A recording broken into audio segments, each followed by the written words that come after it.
March 7th of this year, Representative Walter Jones of North Carolina introduced House Resolution 107 into the United States Congress. The resolution states, whereas the cornerstone of the Republic is honoring Congress's exclusive power to declare war under Article 1, Section 8, Clause 11 of the Constitution, now therefore be it resolved by the House of Representatives, the Senate concurring, that it is the sense of Congress that, except in response to an actual or imminent attack against the territory of the United States, the use of offensive military force by a president without prior and clear authorization of an act of Congress violates Congress's exclusive power to declare war under Article 1, Section 8, Clause 11 of the Constitution. Jones intended his resolution to express the sense of Congress that the use of offensive military force by a president without the prior and clear authorization of an act of Congress constitutes an impeachable, high crime misdemeanor under Article 2, Section 4 of the Constitution. Why does President Barack Obama deserve to be impeached? Here are 4 reasons. Doing little or nothing at all will result in even greater deficits, even greater job loss, even greater loss of income. 1. The Obama administration not only endorsed the 2008 bailout policy, the funds from which did not go either to homeowners or for taxpayers' protection, but rather to the consolidation of private banks, many of them in Europe. There was no investment of any meaningful type in the physical economy. There was no protection of the American people, but rather an illegal commitment made on behalf of private banking institutions to commit the American people to paying a debt that the American people did not accrue. The trillions of dollars that were pledged to the private banking sector are backed by the assets belonging to the American people. This combines to represent the most clear violation of the principle of the general welfare in the preamble to the Constitution of the United States. I also want to be clear about what we will not be doing. The United States is not going to deploy ground troops into Libya. U.S. boots are reportedly on the ground in Libya. 2. The Obama administration conducted a war in Libya which it claimed it did not conduct, with American forces that it claimed were not involved, to the purpose of overthrowing and then executing a head of a sovereign state, who was held in the custody of insurgent forces financed and militarily supported by the United States, France, Britain, and other NATO countries. This was done despite the fact that the United States was neither attacked nor threatened with attack by the nation of Libya.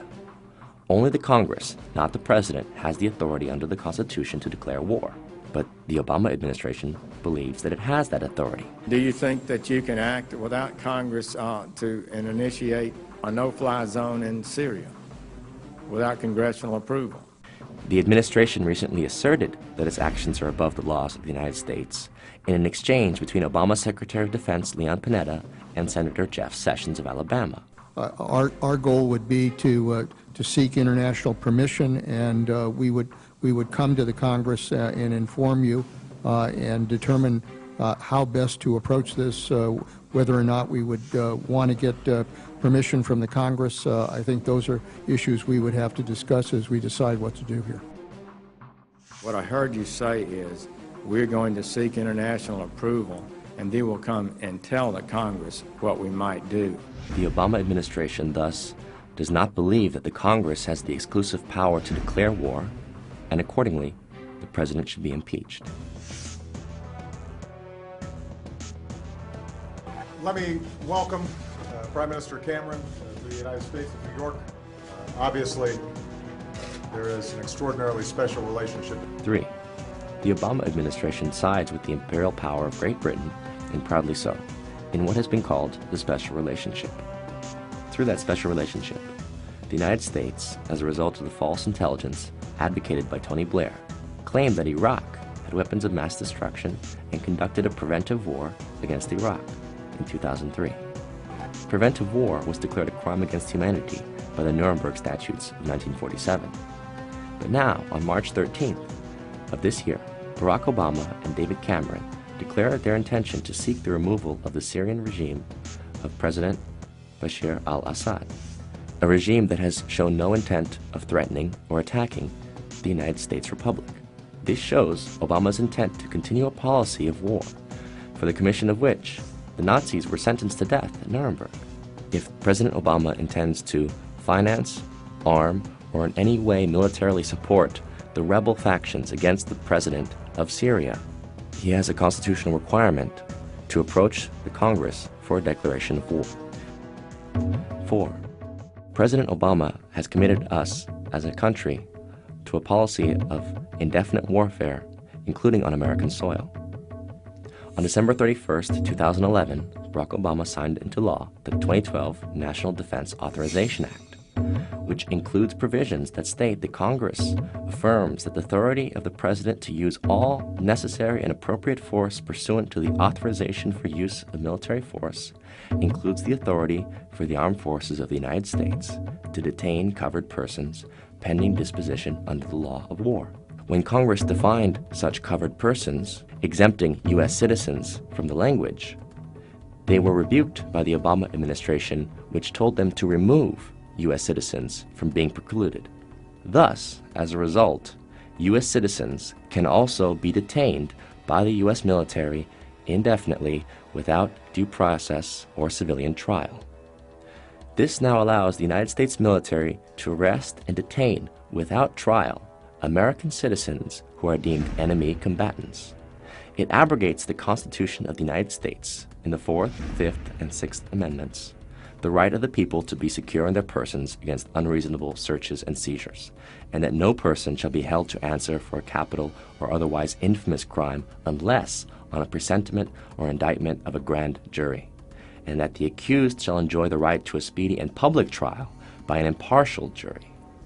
All of these rights have been abandoned by the United States under President Barack Obama.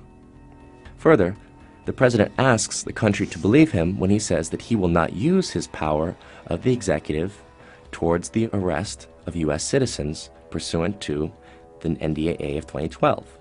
However, the executive branch has already ordered the execution of an American citizen in November of 2011.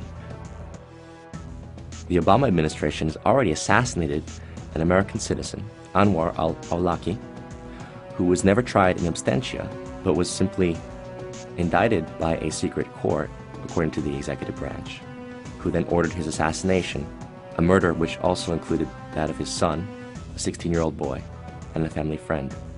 Considering the president's willingness to assassinate American citizens, are we really ready to entrust him with the power to indefinitely detain U.S. citizens in the course of so-called combat?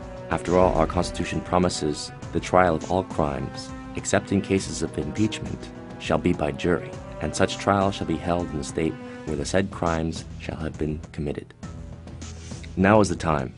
If we choose to surrender our republic to the machinations of dictatorship for fear of external threats, terrorism, and other amorphous enemies, then we do not deserve the republic which was given to us by our forefathers and promised to us based on the pledge that it is a republic of the people, by the people, and for the people. Consequently, as a republic belonging to us, we are not accountable to the President and the Congress. They are accountable to us.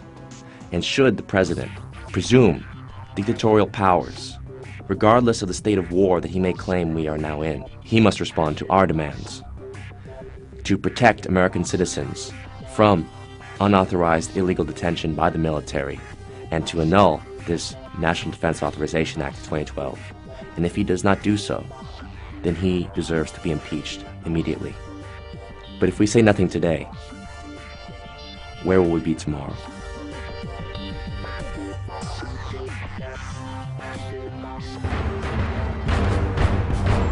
Ask yourselves, what are you doing in this time of great challenge? What are you doing to unlock minds? Go to Infowars.com and PrisonPlanet.tv for the latest headlines and cutting-edge information.